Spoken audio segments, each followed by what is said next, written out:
Welcome. So this week we're going to do Parshas Balak. So there's a Gemara in the whole story with Bilaam and Balak. I'm not going to get into the details of that story, not yet. But the whole story, the Gemara in Bava Basra Daf Yudalad, the Gemara goes through all the Sforim of Tanakh. What is the order of the Nevi'im? What is the order of the Ksuvim? And it brings brises, tells you the whole order. And then the Gemara says, Mik Sovam, who wrote all these Sforim? So the Gemara says like this: Moshe Kosav Sifroi uParshas Bilaam. Moshe wrote his sefer and Parshas Bilaam. What does that mean? What does it mean, Parshas Bilaam? And then Yeshua and Eve. Yeshua wrote his sefer, and this. Okay, that's the rest of the Gemara. You can go through it. But this line, Moshe Kosav Sifroi uParshas Bilaam. So Rashi says like this: uParshas Bilaam, Nevuasoi uMishalov, the Nevuah and the Mishalim, Afal Pish Einan Tzorchei Moshe v'Teirosoi v'Sei the Masav. Even though they don't have anything to do with Moshe and the Seder Masav. So, I mean, there are the Mefarshim have problems with Rashi. That Shalah, that they say that why is that nothing to do with the Torah? There are many things in the Torah. What is the difference of Cain killing Hevel? What is that? How does that affect the Torah? What does it mean to say it's nothing? It's not Tzorech. It's not Tzorech in Moshe v'Teirosei. What is the Pshat in Rashi?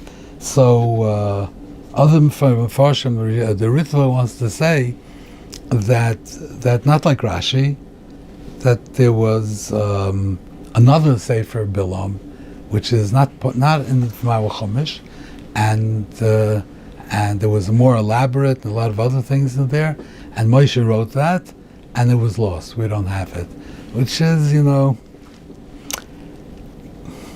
a big chiddush. First of all, I think it's a big chiddush to say that our Torah is incomplete, that we're missing a Sefer. But, listen to Ritva. The Ramah says no. The Ramah says it's this Parshas Bilaam. So what does this mean exactly? I saw different svarim of different ways of trying to resolve this. I just want to make a suggestion that maybe this is what Rashi means. The whole story of the Torah there's a narrative in the Torah. And the narrative is the history of Klal Yisrael. It's telling us what happened to Klal Yisrael. And there are many things that play into this. Adam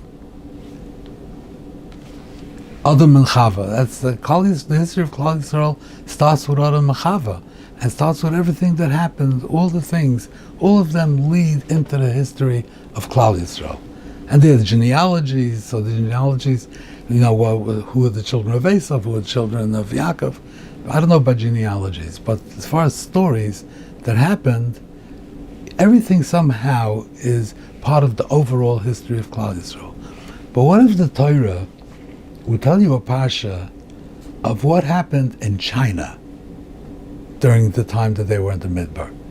There was the Han Dynasty or the Ming Dynasty, and they had a war, and it wouldn't fit. They wouldn't have, what does that have to do with anything? It has no shaykhs to the history of Klal Yisrael. It's something parallel and external to Klal Yisrael. It's nothing to do with us. So everything that's in the Torah, somehow it has to do with Klal Yisrael. Somehow it impacts us. And historically, tangentially, somehow it impacts us. What happened with Balak and Bilaam has nothing to do with us. It was a separate thing that happened. He wanted him to come, he didn't want to come. He wanted him to curse, he didn't curse. Maybe those brachas are good for us, but the actual story of what happened does not have any kind of a shaykhus to Klal Yisrael. So that's what Rashi means. Rashi says the Nevuasoi, Mishalov, all those things. How about the end where they were mezana with the Bnei Ismayav? That part, Rashi doesn't mention that. Could be that part very much is part of our history, what happened at the end. But what happened in the beginning, when Balak sent Zekanim, and they could come, don't come, this, that really has nothing to do with us. It's there because it has a connection to us, but it's not really part of our history. Maybe, I don't know. Anyway, what I want to talk about is the Rambam. The Rambam in the Moira says, famous Rambam, that the Rambam says that anytime you see a malach, it's a nevuah. A person does not see a malach b'hakitz. When you meet a malach, you're not in a state of normal consciousness. You're in a prophetic state. You're in a machzeh. Somehow you're in the nevuah, and then you could see a malach. Otherwise, you don't see a malach. So since Bilaam saw the malach, that means that this story that happened with Bilaam and Asan was a nevuah. And therefore, the whole story with the Asan talking, the Asan did not talk. The Asan didn't talk. It was only in the nevuah that he talked. This is the Rambam. Upset some people, okay, but the Rambam's allowed. But the problem is, what do you do with the Mishnah in Avos? The 10 things were never bein hashmoshes, and one of them is the Piyah Asain. So why do you need a bri of Piyah Asain if it didn't happen? It was only a nevuah. So I would like to address that question. There's a Gemara in Tainis. It's a famous story. Chonya Mago, big tzaddik. Amar Rabbi Yochanan said, Kol yomav she'oised tzaddik hayu mitztayir al mikra zeh. He was always bothered by this pasuk. Shira malois b'shuv Hashem b'shiv tzion hayinu kecholmen.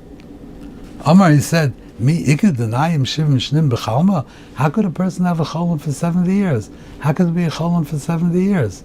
So he was very bothered by this. It was 70 years they were on Golas. Hayinu kecholmen. I mean, you never heard of metaphors. You never heard of Mishalim. What's his problem with this pasuk? What was his problem? Okay, he had a problem with the pasuk.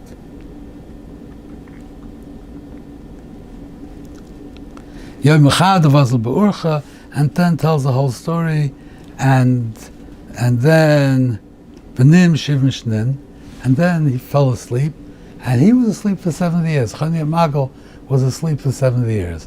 He got up 70 years later. It was a little bit difficult for him to integrate with the world. It was different. Okay, but this is not what I want to go into. I want to talk about this.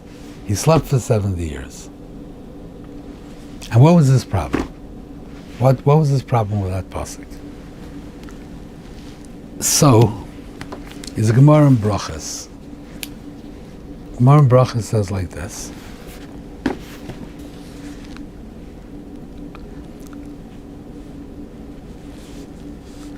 The Gemara addresses the pasuk in Yirmiyah. The pasuk says like this: Hanavi asher ita chaloim.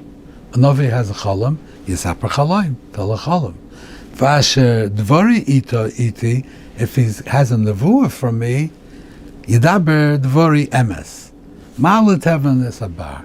He's saying, he's talking against Nevi'ah Sheker. You have a cholam, don't represent yourself as being Nevi'im. You're not Nevi'im.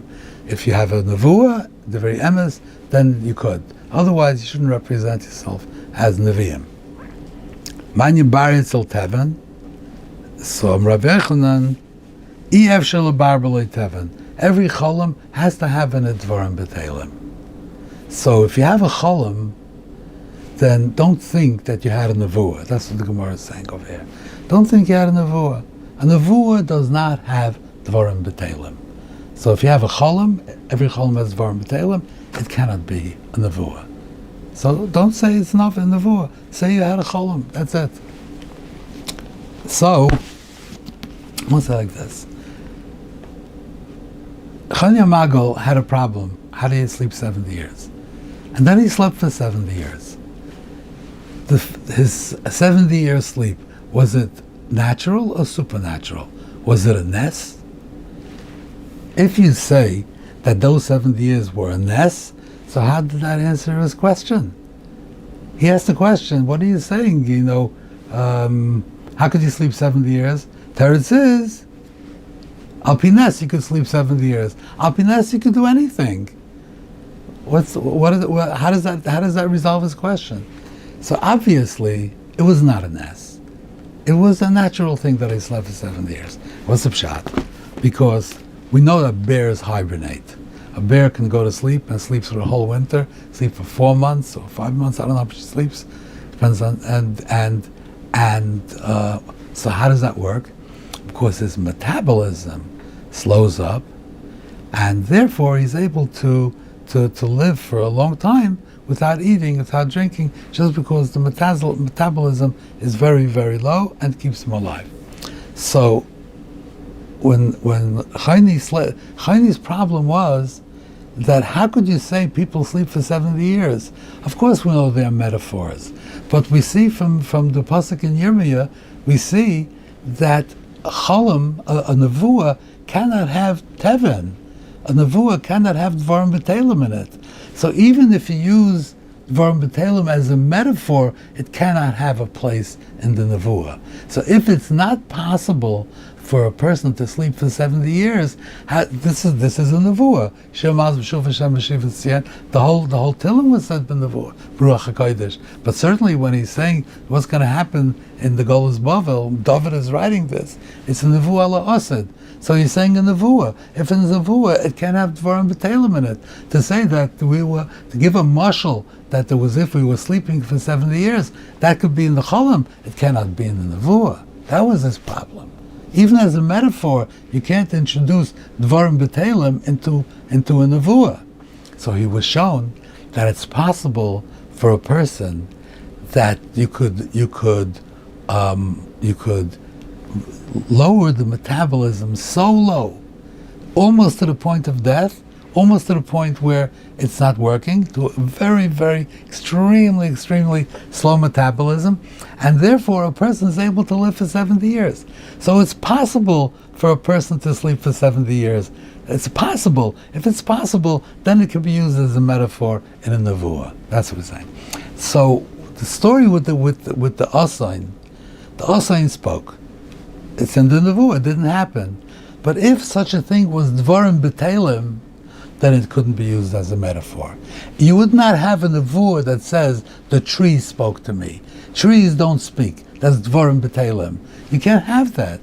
So Bein Hashmoshes was never pia asain, that it's possible for an asain to say something, not to have long conversations, but it's possible for an asain to utter a word or 2 words. There is a pia asain. It's possible for an asain to speak. Therefore, in a nevuah, the asain could have a whole long conversation with Binyamin. That's how I want to find from the Rambam. I think, the Rambam, that Mishnah is like, anytime I mention this Rambam to anybody, right away you say, what's with that Mishnah? It's an obvious question, So I think that's how the Rambam resolved it. Now I just want to say one last small thing, just a brief thought. The Malach says to Bilaam, Anoichi yotzasi l'soten ki yorat haderach l'negdi. Yorat. What's the word yorat mean? It doesn't appear anywhere else. So Rashi says that it's an acronym. Yorat, he's talking about the asain. Yora, Rasa, Notsa. It got scared, it saw me, and it turned to the side. So why is the Malach telling this to Bilaam? So I think what the Malach is saying, he's like demeaning Bilaam. He says, the asain, even before the asain saw me, he already felt the fear. He sensed that I was there, he felt the fear. And then, so first it was Yora, I got frightened, something's here. And then he saw the Malach, and then it turned away. You did not feel anything until you saw me. That's why he's telling him this. It's like a criticism to tell him that you're not even as good as your asain. Thank you very much, and I hope to see you next week.